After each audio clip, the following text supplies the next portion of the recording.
everyone, and welcome back to our channel. For those of you who don't know me, my name is Cheryl and I am part of the Ben Frederick Realty team, Baltimore's apartment property building specialists. With me is Ben Frederick, our broker and president. Today, we will review the steps that come once you find a property you would like to own. We help you coordinate the many parts involved in getting you to close. So let's start with step one. Once you have found a property you like, the next step is to make an offer. Ben, would you tell us what an offer is? Sure, Cheryl. Making an offer involves signing a contract between you and the seller that sets out the terms and conditions of the purchase. It will list the sales price, the deposit, and any contingencies. The main contingencies are financing, as is now how you will finance the property, the title so that the seller guarantees that they can deliver the property to you, and lastly, there's a contingency about the condition of the property. Most residential contracts of sale talk about a home inspection contingency. However, when you purchase a multifamily building, there are more items that need to be examined and inspected. We structure our contracts with a study period, giving you time not just to study the physical condition of the property, but also time to approve and read the leases, to verify zoning, compliance with city laws and codes, to look at utility costs and service contracts applicable to the property. Ben, I'd like to add along with that, you do include an earnest money deposit or a check which binds the contract. Next, the contract is presented to the seller. Now there may be some back and forth negotiations on some of the terms and conditions of your offer. Once there is a complete agreement on all terms and conditions, the contract is fully signed by all parties. The process begins of satisfying these contingencies, bringing us to step two. Because it can take a week or two to schedule a home inspector, the very first thing you will want to do is book your home inspection. Immediately after that, you will apply for your loan and begin the loan application process. Your lender will be asking you for all types of documents.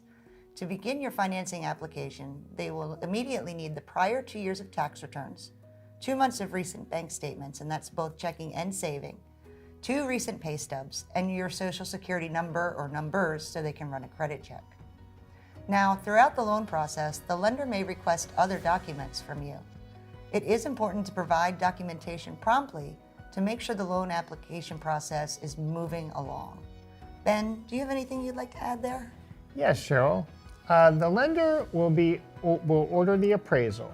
It is also important to save all copies of your bank statements, credit card statements, and other financial documents while this process is occurring. By the time we are approached closing, the lender may require updated and current statements from your bank statements and credit card statements. A common mistake that people make is when submitting their bank statements is that they will omit pages. If your bank statement is 6 pages, but the last page or so is advertising, the lender still wants to see all 6 pages. To avoid delays, make sure you save all of the pages of your bank statements.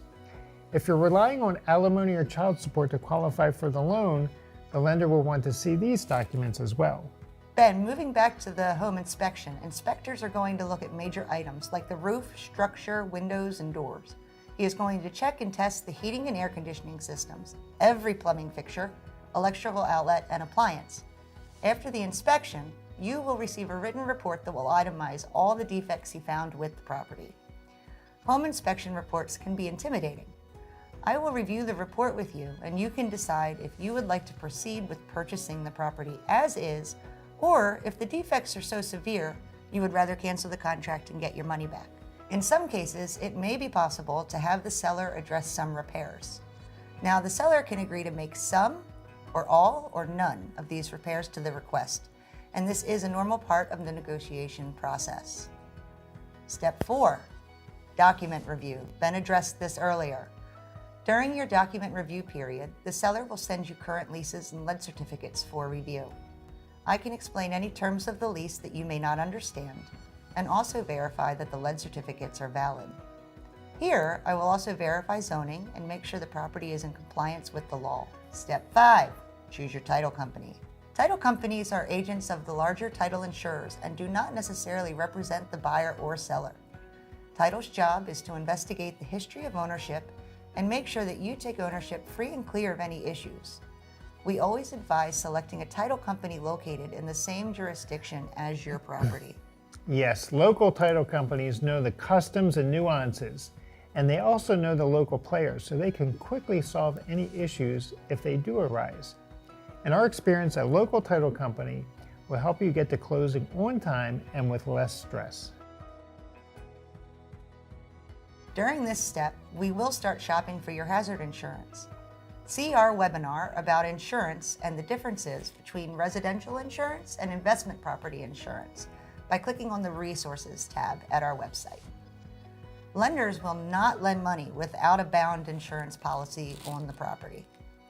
Some insurance brokers are actually required to visit the property in advance of closing, and insurance cannot be bound for investment properties over the phone or within an hour like some car insurance policies can be. Also, it's wise to always shop your insurance. We do recommend getting 2 or 3 quotes from reputable companies.